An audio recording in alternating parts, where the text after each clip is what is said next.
Hoy le dedico nuestro tiempo a Radamés Jiménez, coordinador político de la Fuerza del Pueblo, ex procurador y una figura importante, una figura. Dicen que Radamés mueve los hilos con los que se manejan los muñecos. Eso me dijeron a mí. Radamés, tú dirás que sí, que no. Buenas noches. Yulisa, nada, yo lo que soy es, tú sabes, un abogado, político. Muy influyente. Que trabajo para que el compañero Leonel Fernández con vuelva aquella a ser presidente humildad, porque ese es tu atributo más grande, hacerte el chiquitico. No, me dicen, no, porque a Radamés tú no le sacas nada, porque Radamés todo lo minimiza, todo lo pone tranquilo. Ahora, Radamés es el que teje los hilos. Eso es lo que dicen de ti, Radamés. ¿Tú sabías? Sí, la gente siempre crea mitos. Sí, te han mitificado. Crean mitos que no son realmente... No son realmente. No responden a realidades. Y yo no te puedo venir aquí y decir que yo soy un dios, que yo soy esto. No, soy un monstruo. Que yo soy un monstruo, no. Ni dentro de la Fuerza del Pueblo. No, dentro de la Fuerza del Pueblo soy un militante. Ya, eso es otra cosa. Soy un militante que trabaja 24/7 para que el partido, ahora que está en un proceso de fortalecimiento en términos organizacional, porque tú sabes que nosotros surgimos de un movimiento que estaba a lo interno del PLD, no teníamos partido. Y gracias a la generosidad de los hoy compañeros del PTD, PTD. Sí, del antiguo PTD, produjimos una alianza y convertimos eso en Fuerza del Pueblo.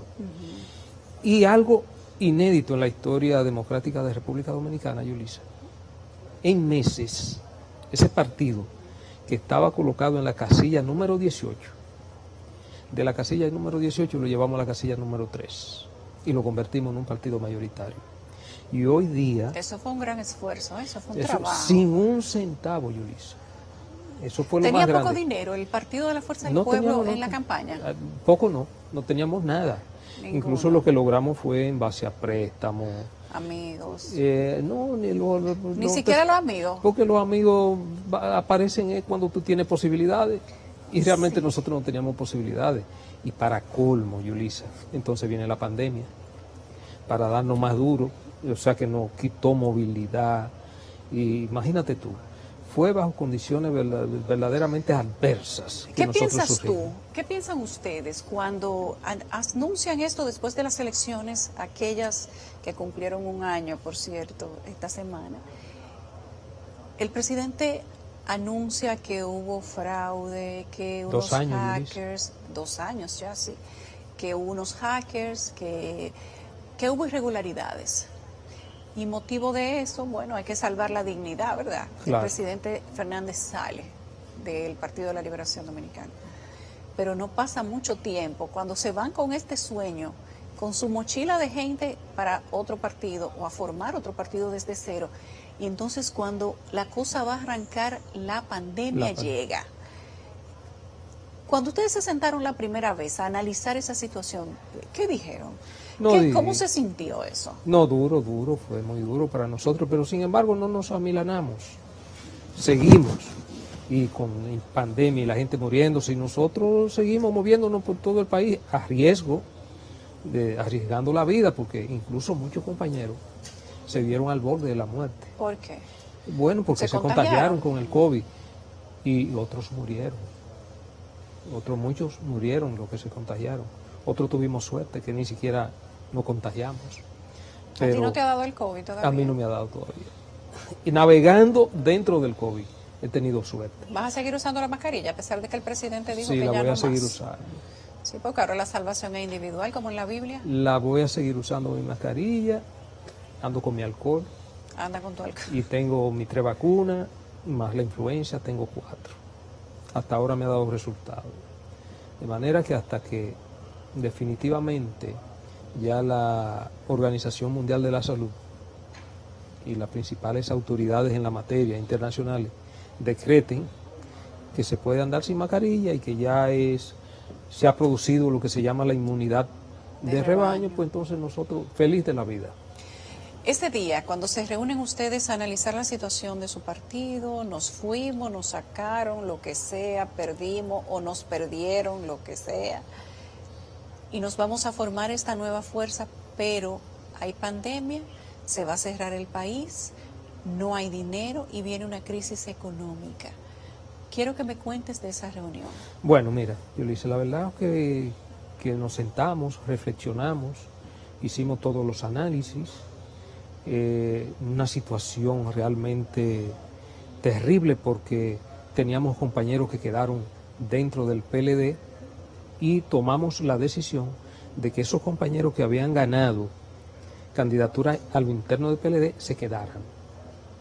Porque tú sabes que la ley de partidos políticos prohibía que si tú ya eras elegido, resultaba electo por una organización y te iba, perdía la posibilidad de inscribirte en otra organización. Entonces hubo una gran cantidad de compañeros que ganó.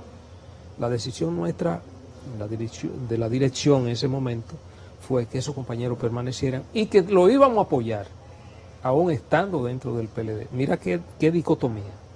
Por un lado, trabajando para nosotros, pero por otro lado, trabajando para que esos compañeros salieran. Y la verdad que muchos de ellos salieron. Tú recordarás que le pusieron el mote de los aguacates. Muchos de ellos salieron electos, una gran parte ha regresado a su lecho natural, que es la fuerza del pueblo. Tuviste el caso de Carlos Guzmán, el caso de Franklin Peña. Bueno, no la fuerza del pueblo, al lado del doctor Leonel Fernández, porque ¿Sí?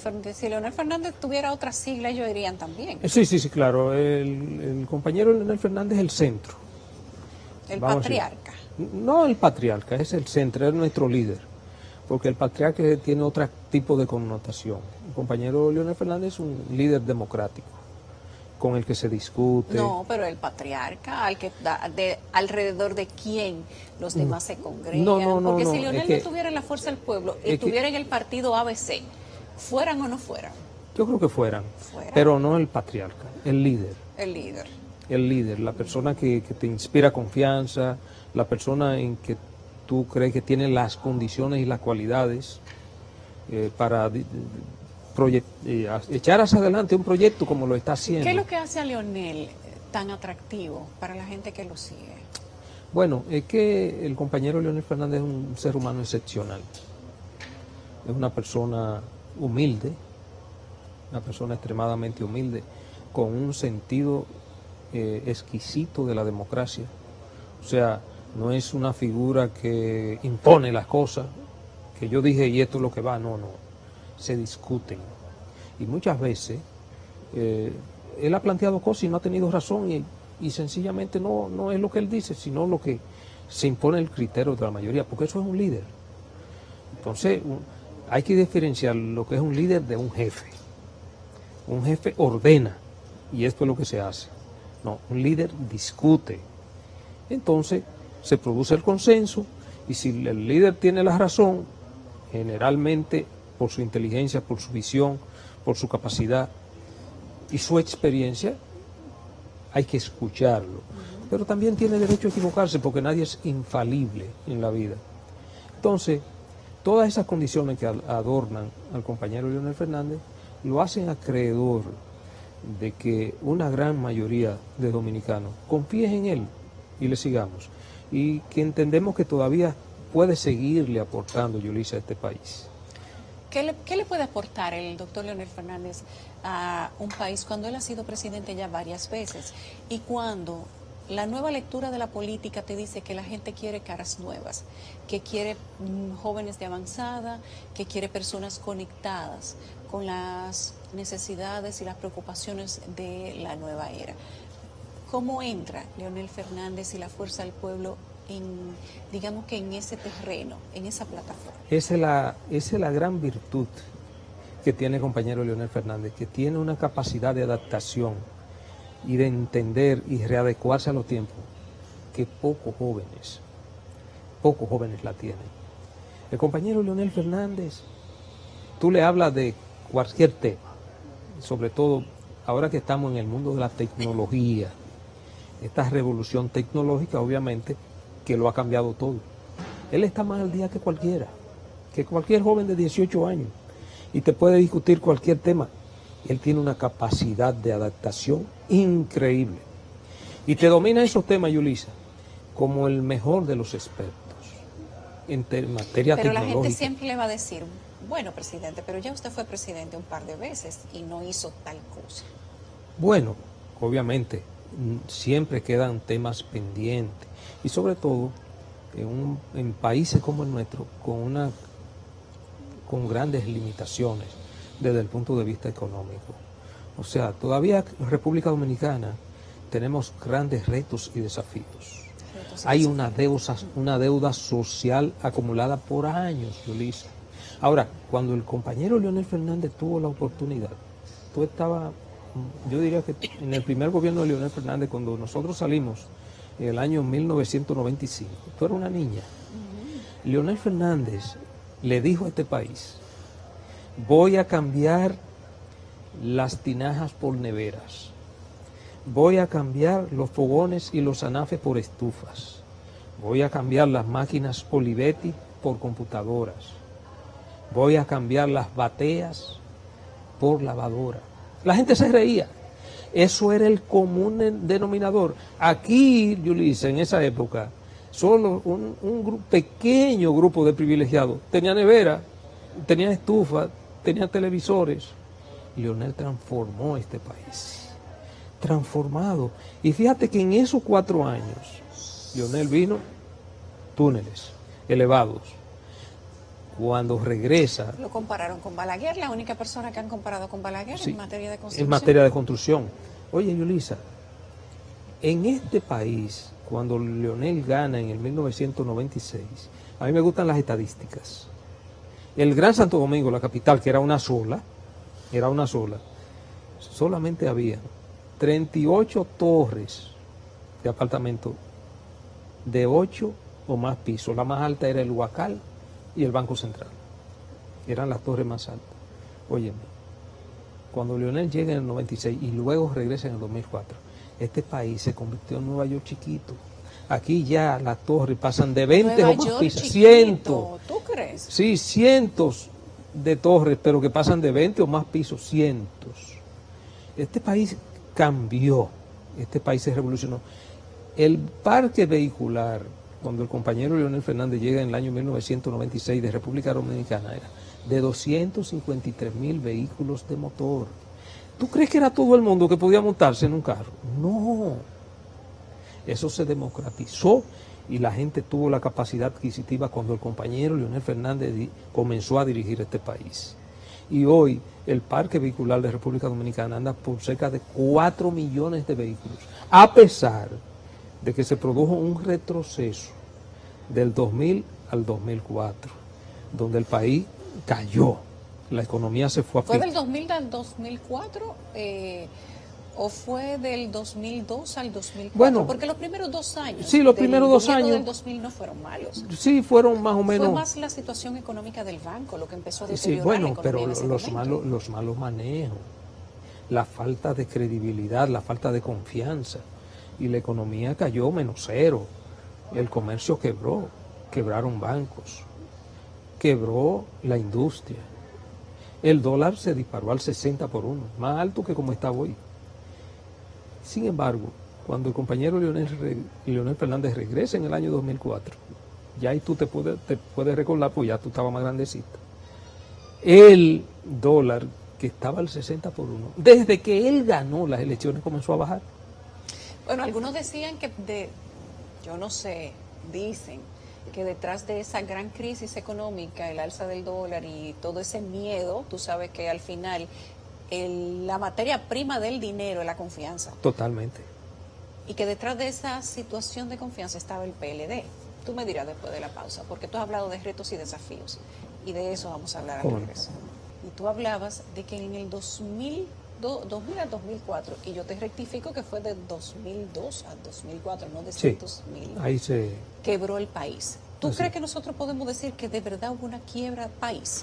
Bueno, yo creo que sí, primero porque la economía cayó menos 1, casi igual que con la pandemia. Pero no solamente la economía, fue que quebró el comercio. quebraron los bancos, los principales bancos, quebró la industria.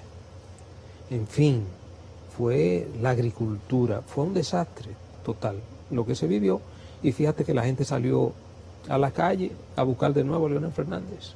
Y Leonel Fernández gana con un 58%. Ganó esas en aquel elecciones. momento. ¿Por dónde anda la popularidad de Leonel Fernández en este momento? Bueno, de acuerdo a los estudios, a los últimos estudios que hemos hecho, el compañero Leonel Fernández ya está muy por encima del 30%. Por encima del 30%. Por encima del 30%. ¿Y entonces cuánto tiene el presidente? ¿Y cuánto tiene el presidente, el presidente ha bajado bastante. ¿Qué ha bajado? ¿Y por qué? Sí, el presidente se mueve entre un 40 y un 42. Pero mira, ayer acaba de emitir una medida muy popular. La gente pareciera que está contenta con que le quitaran la obligatoriedad de las medidas sanitarias. ¿Qué piensan ustedes? ¿No han dicho nada ustedes como Fuerza del Pueblo? Bueno, todavía no se ha hecho un pronunciamiento en ese sentido. ¿No merece un pronunciamiento? No, no creo. La Secretaría de Salud del partido evaluará y hará en su momento algún tipo de declaración. Pero fíjate que parece que hubo como una contradicción en el propio gobierno, porque las autoridades de salud se sorprendieron, como que no sabían que se iban a quitar las medidas restrictivas. Eso lo expresó un viceministro de Salud Pública, que se sorprendió. Entonces, imagínate.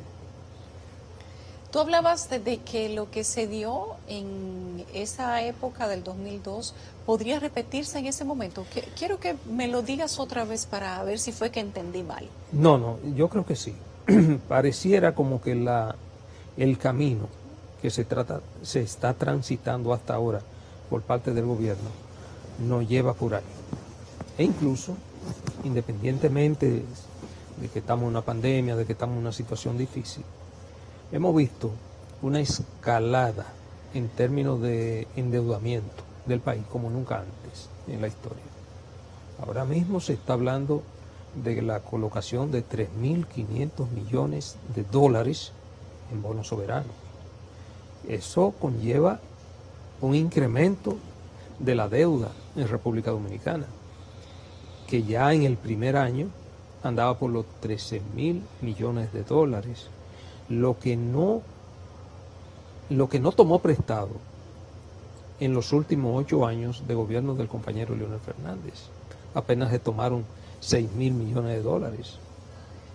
Y ya en un año y algo, si le agregamos estos 3.500 millones de bonos soberanos que se están colocando, que ya se colocaron en el mercado, entonces estaríamos hablando de aproximadamente unos 17.000 millones de dólares en menos de 2 años. ¿Hasta dónde entienden ustedes que será preocupante el tema del endeudamiento? Es sumamente... Porque Danilo se endeudó bastante también. Sí, pero no a ese nivel. Y el PLD como no estoy defendiendo. No estábamos en pandemia, ahora estamos en pandemia. Sí, no estoy defendiendo. Crisis económica y no estoy demás. defendiendo, pero esta ha roto todos los parámetros. ¿Te parece? Sí, este ha roto todos los parámetros. Este ha roto todos los parámetros. Todos los gobiernos anteriores, en tan poco tiempo, ningún gobierno se había endeudado tanto. Tenemos, obviamente, que reconocer que estamos frente a una situación especial, una pandemia, pero aún así hemos rebasado los límites de una prudente política de endeudamiento. ¿Y los demás países no se han endeudado pero no digamos que en similar característica? No al nivel de República Dominicana. Y fíjate que algo no anda bien en términos de materia económica en República Dominicana, porque nosotros somos el tercer país de América Latina con el más alto nivel inflacionario. El tercer país. O sea, solamente por encima de nosotros está Argentina y Venezuela. O sea, ya vamos por una ruta muy peligrosa. Y tú vas a un supermercado, tú que vas igual que yo, y un producto que tú lo compras esta semana a un precio, cuando vuelve la semana próxima, vale más.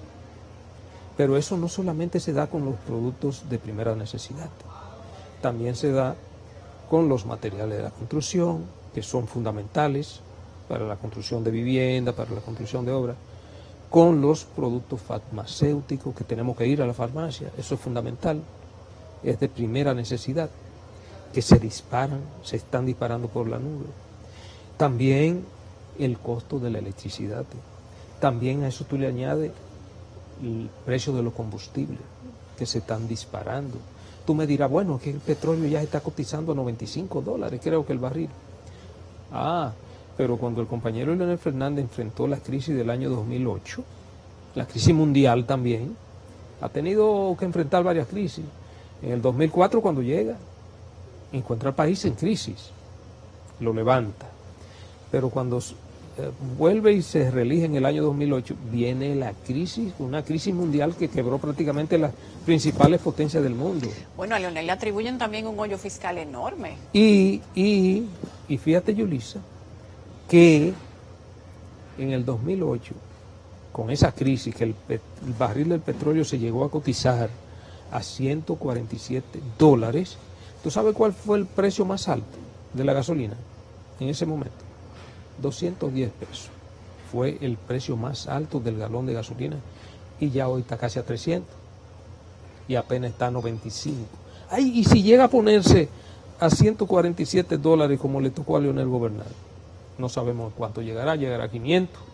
O sea, ¿tú crees que el destino está haciendo que se repita la historia con Leonel Fernández? Parece que la coincidencia del destino apunta ahí, porque tú lo estás notando, yo que me vivo desplazando de manera permanente por diferentes puntos del país, cómo la gente se te acerca y dice, definitivamente Leonel tiene que volver a gobernar este país, porque es el único que resuelve la crisis, genera confianza, tiene las posibilidades, tiene las relaciones, tiene la inteligencia para enfrentar este tipo de situaciones tan difíciles. La gente no quiere inventar, Yulisa. A la salida del presidente Fernández en 2012, la situación, sin embargo, era distinta de lo que se dice hoy. Recuerda que a las fotos del presidente Fernández, de Díaz Rúa y de Félix Bautista le tiraban piedra en el Parque Independencia. ¿Tú recuerdas eso? Y en la Fundación Global se dieron situaciones también que dejaron quizás un mal sabor. Cuando pierde Leonel Fernández en ese momento, o sale Leonel Fernández en ese momento, sale. Deja el partido en el gobierno. Deja el partido, pero él sale. Su figura no estaba como en una buena condición, ni siquiera estaba, ahora está mucho mejor que como estaba en el 2012. Pero te voy a decir lo siguiente, Yulisa. Eso ocurrió meses después del compañero Leonel Fernández salir del poder. El compañero Leonel Fernández salió con una popularidad del 70%. 70%. Decían todas las encuestas. Ahora se articuló un plan macabro para destruirlo. ¿Por qué? ¿Y quién? Para destruirlo, tú sabes que los principales promotores de ese plan fue el propio gobierno, el gobierno que él ayudó a subir. Eso fue así. Eso quedó claro, Yulisa. Eso se articuló para tratar de aniquilar primero el legado del compañero Leonel Fernández. Siendo el mismo partido. Siendo el mismo partido y siendo quien llevó ese partido al gobierno desde el 96. Y aún a pesar de eso, de toda esa campaña atroz para destruirlo, en el año 2015, que no estábamos de acuerdo con que se reformara la Constitución, tú recordarás, no estábamos de acuerdo. Bueno, pero llegamos a un acuerdo para que el partido permaneciera unido y el PLD continuara en el poder y apoyamos. Ahora, en el año 2019 se trató de repetir la misma historia, hasta ahí llegó. Fíjate lo que se produce un fraude, se produce un asunto, entonces hasta ahí llegamos. No se podía repetir. Entonces, tú me dices, bueno, sí, toda esa campaña atroz, demoledora, le hizo daño a la imagen del compañero Leonel Fernández, pero ya poco a poco el tiempo le ha ido dando la razón al compañero Leonel Fernández. Ha tenido una posición coherente en términos, por ejemplo, de lo que ha sido la defensa de la Constitución de la República. Y sobre todo, una Constitución que no fue un invento o para favorecer a alguien, o para yo quedarme, o para yo perpetuarme en el poder. No, como se ha querido decir. Fue una reforma sui generis, una reforma integral de la Constitución de la República. Además, es una nueva Constitución lo que surge en el año 2010. una constitución que crea una nueva generación de Con derechos. muchas críticas también por aquello de la politización de la justicia. No, es que eso es falso. Eso es falso, ¿verdad? Totalmente falso, Yulisa. ¿Cómo tampoco? Por el contrario, se crean las El bases. gobierno controlaba el Poder Judicial y el Ministerio Público. No, y eso, no, como que Yulisa, no, te voy a nada decir, menos. ahí se crean las bases para la independencia del Ministerio Público. Sí. ¿Tú sabes lo que era el Ministerio Público en ¿Quién este fue país? que puso al procurador en el Consejo Nacional de la Magistratura? A esa constitución. Entonces, Pero te voy a explicar por qué, eso tiene una lógica. dímela. El Consejo Nacional de la Magistratura es un órgano, ¿verdad?, conformado por el Poder Legislativo, que tiene 4 representantes, 2 de la Cámara de Diputados, el presidente de la Cámara de Diputados y un representante de otro partido de la segunda mayoría, el presidente del Senado y un representante de la segunda mayoría, el presidente de la República y 2, el presidente de la Suprema y un otro juez de la Suprema Corte de Justicia. ¿A qué pasaba? El poder menos democrático, que es el Poder Judicial, porque no es elegido de manera directa por el pueblo, tenía 2 representantes. El Poder Ejecutivo, que es el más legitimado en términos de representación popular, porque tiene que sacar el 50 más 1, estaba solo. Entonces, lo lógico es, para que existiera un equilibrio, que el Poder Ejecutivo estuviera acompañado por el Procurador General de la República, que a su vez hace las veces de Ministro de Justicia, y haya un equilibrio. El Poder Judicial, menos democrático, con 2, el Poder Legislativo, que es un poder también de extracción popular democrática, con 4, y el Poder Ejecutivo con 1. No, debe tener mínimos igual que el Poder Judicial, y eso fue la lógica. Esa fue la lógica. Esa fue la lógica. ¿Y cómo ustedes ven ahora esta intención de modificación de la Constitución para sacar al Procurador General de la República del Consejo? Yo vi el proyecto que está sometiendo el gobierno al Consejo Económico y Social, y la verdad es que si tú lo analizas a profundidad, representa una contrarreforma. ¿Por qué? Que atenta contra la verdadera independencia del poder en la Constitución del año 2010, pero que además está reforzada con la Ley 133-11. ¿Por qué? ¿Por qué? Porque te dice que el Consejo Nacional de la Magistratura, esa contrarreforma, le da facultades para que juzgue y pueda destituir a los jueces de la Suprema Corte de Justicia y a los jueces del Tribunal Constitucional. Es una injerencia directamente política en esos poderes del Estado, afecta determinantemente la independencia tanto del Poder Judicial como del propio Tribunal Constitucional. Y te habla de que el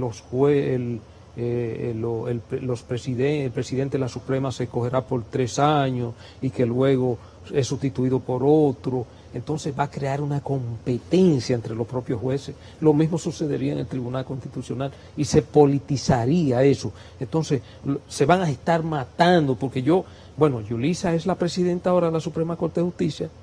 Yo que estoy ahí en la Suprema Corte de Justicia, ya yo quiero que Yulisa no se reelija. Yo voy a luchar para ganarme los votos para que tumbar a Yulisa. Eso está bien como está. Eso está bien como está. ¿Y qué les parece a ustedes como partido, a ti que fuiste procurador, que eres un abogado de muchos años y que además se te ha vinculado a mucho control sobre el Ministerio Público y sobre el Poder de Justicia en el pasado, que para llegar al Poder Judicial tengan que tener 5, o a las altas cortes, 5 años fuera de cualquier vinculación política, con cualquier partido político? Eso tiene que tener también algún tipo de respuesta de quienes modificaron la Constitución anteriormente. Pero quiero que me respondas eso después de la pausa.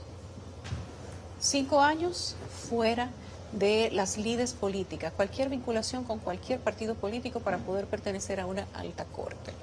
Ustedes que como partido modificaron la Constitución en el 2010 y le hicieron algunos arreglos que han sido duramente criticados, justamente vinculados al sistema de justicia. ¿Qué piensan de eso? ¿Qué te parece a ti? Mira, van a sacar al procurador del Consejo, le van a poner fiscal general, pero sí, además no quieren políticos en la justicia. ¿Se equilibra eso? Mira, lo primero es que eso es una quimera. Una quimera, ¿por qué? Sí, porque en este país todo el mundo es político. Ahora, lo ideal sería eso. Y nosotros lo logramos en el Ministerio Público, en el gobierno ¿Cómo del que se presidente. logró? Oh, pero en el gobierno del compañero Leonel Fernández fue que creamos la carrera del Ministerio Público. Y se Pero el institucionalizó. procurador siempre ha sido un cargo Bueno, público. siempre, pero que eso no es aquí, Yulisa. En los Estados Unidos, que es nuestro punto de referencia, el Procurador General de la República, ¿quién lo designa? El presidente. Es más, aquí somos mucho más, hemos avanzado más que en Estados Unidos. Porque en los Estados Unidos, el presidente de los Estados Unidos designa además los procuradores estatales. Aquí, el presidente de la República solamente designa al Procurador General de la República y a la mitad de sus adjuntos. Luego, todo el Ministerio Público es de carrera. Todo el Ministerio Público, eso se logró en la administración del compañero Leonel Fernández. Aquí, el 98% de los procuradores fiscales del país son fiscales de carrera que ingresan por concurso público de oposición a través de la Escuela Nacional del Ministerio Que Público. es muy bueno. Eso lo legamos nosotros. Por eso tuviste, básicamente en los gobiernos de Leonel Fernández y en nuestra gestión como Procurador General de la República, que la mayoría de la fiscalía del país, cuando se provocaban concursos internos, lo ganaban mujeres. Por eso tuviste una Jenny Berenice, fiscal de Santiago, viste A Olga Diná. a Olga Diná, fiscal de la provincia de Santo Domingo. Lamentablemente habían compañeros que eran políticos y tuvieron que salir. A Luisa Liranzo, que estaba en Santiago. Luisa Liranzo de Bueno, Santiago. le decían las muchachas de Radamés, por cierto. Ganaron. Tú sabes que siempre ha sido... Pero tú sabes que le decían las muchachas de Radamés. Sí, sí, le decían, pero yo no tenía nada, absolutamente nada que ver. Era su capacidad, su Sí, integridad. al final todas demostraron que tenían Sí, aptitudes para no, eso. y que fue así que se ganaron sus cosas. No fue de que porque Radamés, porque no eran políticas. No eran amigas de Radamés. No, no eran políticas. Incluso yo recibía grande, fuerte crítica de parte de mis compañeros ¿Por qué? en ese momento, a pesar de que yo tomé una licencia desde que ingresé a la Procuraduría hasta que salí. O porque yo no, los compañeros estaban, los sacamos todos del Ministerio Público. Los sacamos. Se O tú eres revoltearon. político, o eres fiscal. Muchos dijeron, no, yo lo que soy político, y se fueron. Tú tienes un caso emblemático, el compañero Perfecto de Costa. Era político, y no, perfecto. Mi hermano se tuvo que ir. Pero así, no te estoy poniendo ese caso emblemático. Raúl Martínez en Santiago. No, yo soy Fiscal de político. Santiago. Tremendo fiscal, déjame decirte. Excelente fiscal. Pero él decidió irse por la política porque o era fiscal o era político. Y la mayoría salieron. Los que se quedaron. Por eso hoy, ese Ministerio Público, tú puedes decir que es un Ministerio Público independiente. Ahí no hay políticos. ¿Usted cree Entonces, que el ¿qué yo- Entonces, qué- espérate, porque tú acabas de admitir que el Ministerio Público actual es un Ministerio Público independiente. Sí. Sí. ¿Tú sabes por qué? Porque nosotros lo dejamos instaurado así. Entonces, No, que pero ahora no se viene- necesariamente porque el anterior era independiente. ahora se viene a hablar, quizá el titular no, El titular no.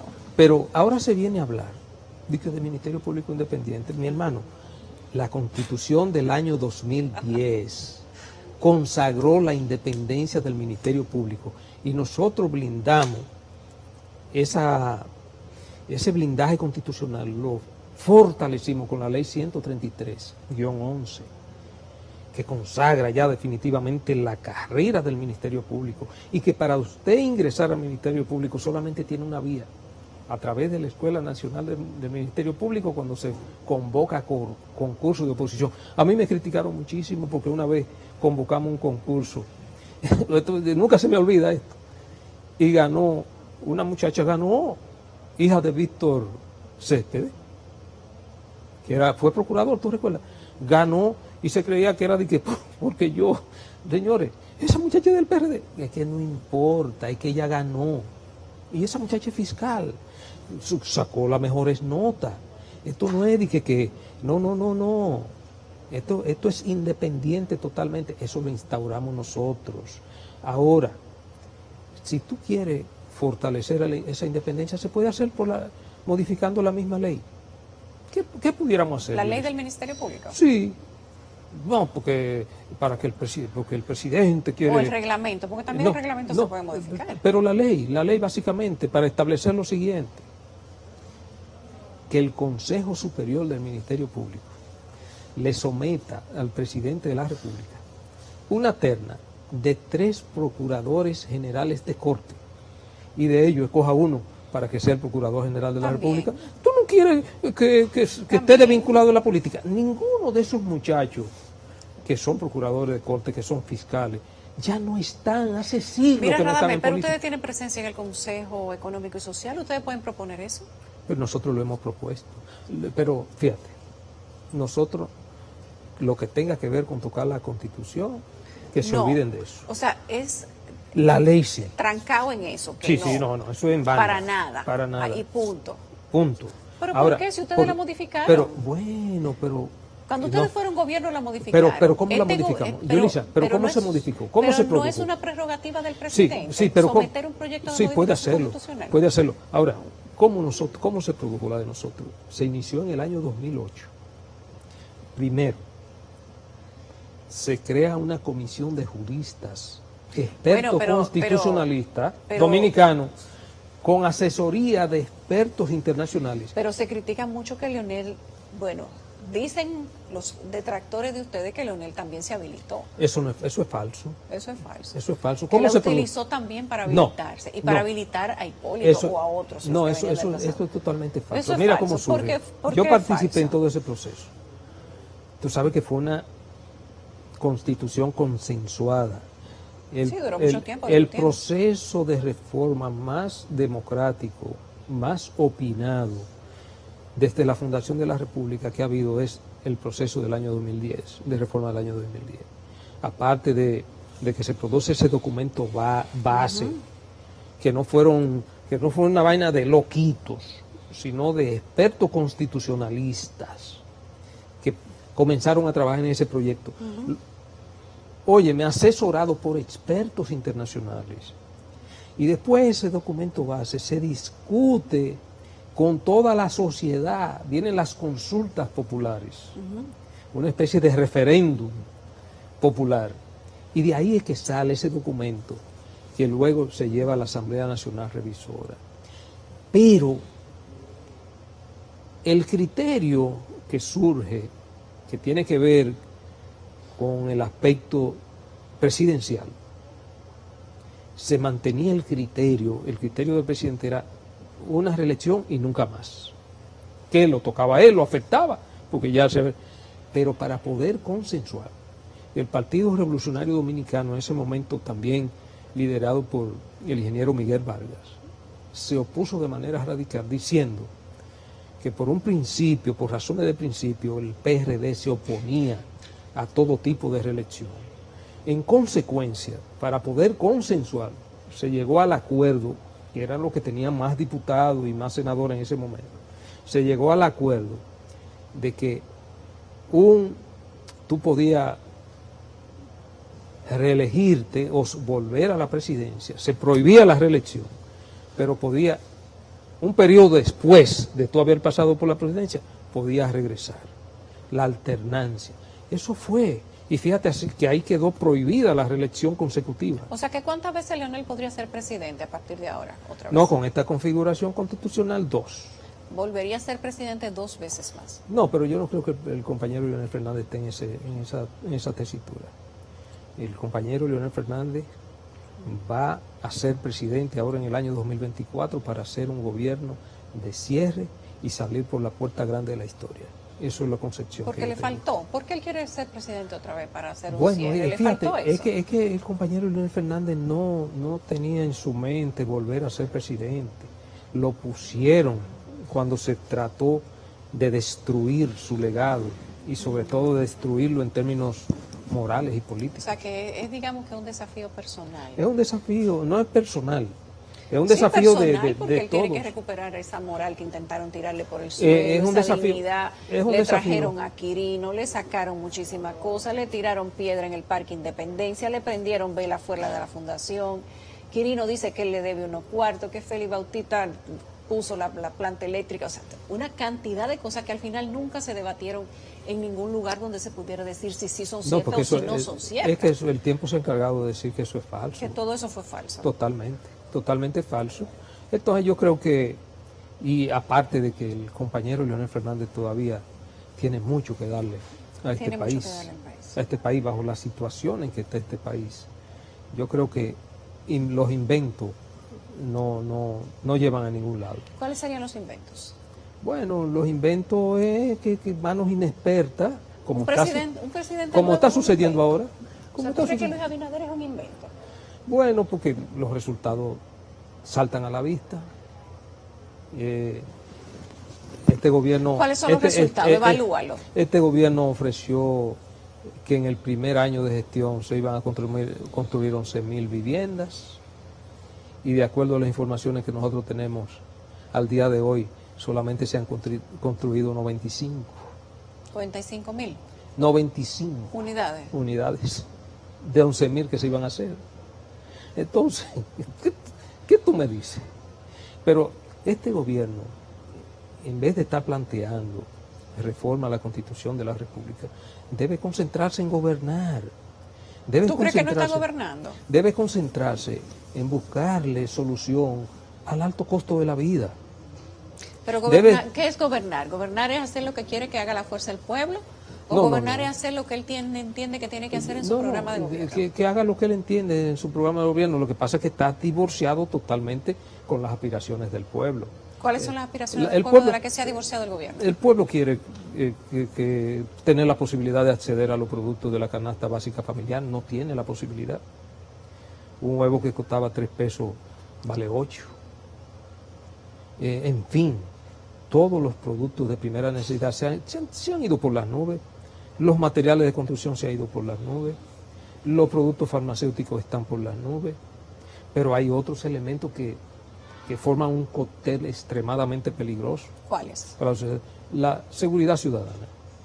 Aquí la criminalidad... No, pero no hablen de eso, que a ustedes no les fue bien con la seguridad ciudadana. A nosotros nos fue bien. Radamés. ¿Cuántos planes de seguridad ciudadana implementó el PLD en aquel momento? Sí, plan de seguridad democrática. ¿Cuántas Harley, cuántos planes, cuántos Cristo Rey? Y seguían los muertos tirándoselo en los pies a la policía. No, pero no le fue tan bien. Era incomparable. No le fue tan bien. Era incomparable. No date golpe de pecho ahí, que no le fue tan bien. Era incomparable. ¿No se compara con lo de ahora? Totalmente. Pero si aquello habría funcionado y el PLD lo habría continuado, ahora no estuviéramos en la situación que estamos, no se le dio continuidad, lamentablemente. ¿Dónde están las Harley Davidson? Pero no se le dio continuidad. Si mi amigo Franklin Almeida me oye. Oye, Yulisa, no se le dio continuidad, pero funcionó. Incluso yo como Procurador General de la República, aquí vinieron de otros países. De otros países vinieron para que les explicáramos, porque hubo una reducción drástica de la criminalidad, drástica, dramática. Ahora no, ahora tú no estás seguro en ninguna parte. Pero otro elemento muy grave que lo indican todas las encuestas, el desempleo. Eso es grave en la juventud. Eso es gravísimo, pero además es uno de los factores que más influye en el incremento de la criminalidad.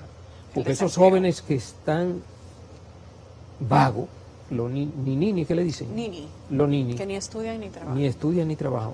Es una fuente inagotable que produce delincuentes. Entonces tenemos que atacar ahí. Claro, tenemos que atacar eso. En eso es el que este gobierno tiene que dedicarse, empeñarse y hacer sus esfuerzos. Pero entonces lo que se está hablando es de reforma a la Constitución de la República.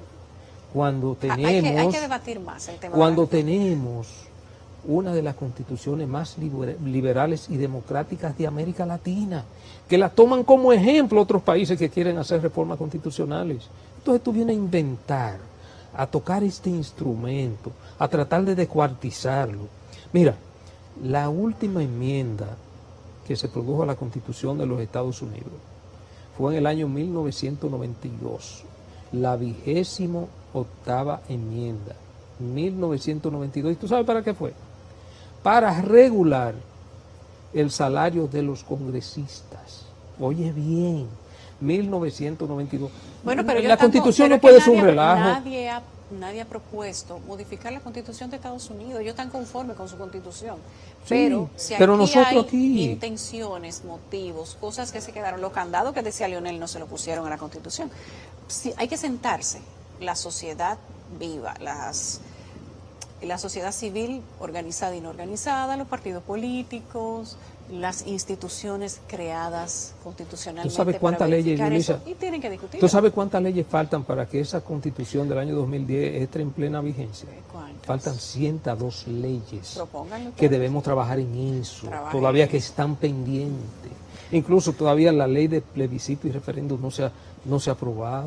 Tienen que trabajar en eso. Entonces en Tienen eso, mucho trabajo. en eso es que debemos trabajar. Pónganse en eso ustedes. En eso, pero nosotros estamos en eso, lo estamos ¿Cuántos proponiendo. diputados tú tienes y cuántos senadores? Propongan. Sí, estamos en eso. Pónganse en La eso. fuerza que del pueblo. si hubieran empezado desde que salieron del PLD, ya tuviéramos por lo menos 12 leyes. No, nada pero más. estamos Pónganse en, eficientes. estamos en eso. Lo que pasa es que los otros están en otra cosa. Pero pónganse Porque ustedes, pónganse fíjate, ustedes. pero fíjate, Yulisa, lo más delicado es que esa reforma tiene otros fines ocultos. ¿Tiene otro? ¿Cuál es el fin oculto de la reforma? Y me voy a coger 30 segundos porque me dijeron hace rato que acabamos. El 40%, bajar el porcentaje Bajar el del 50 más 50 uno. al 40. Bajarlo al 40. Al bajarlo Eso al le va a abrir 40. la puerta a cualquier Ah, partido. y tú sabes que cuando la Asamblea Revisora inicia su trabajo, es soberana. No importa lo que diga la ley que llama la reforma, se puede modificar. El objetivo oculto de esa reforma es Oh, pero eliminar el 50 más claro, 1. ese es eliminar el 50 más 1, ese es el objetivo. Claramente. Entonces, lamentablemente, tú puedes asegurarle a este país que no va a haber reforma No va a haber constitucional. reforma constitucional. Eso es así. Radamés Jiménez ha hablado, señores. Si él lo dice, bueno, vamos a ver qué pasa. Gracias, Radamés. Siempre es un placer tenerte aquí. Gracias, Yulisa. Gracias a ti.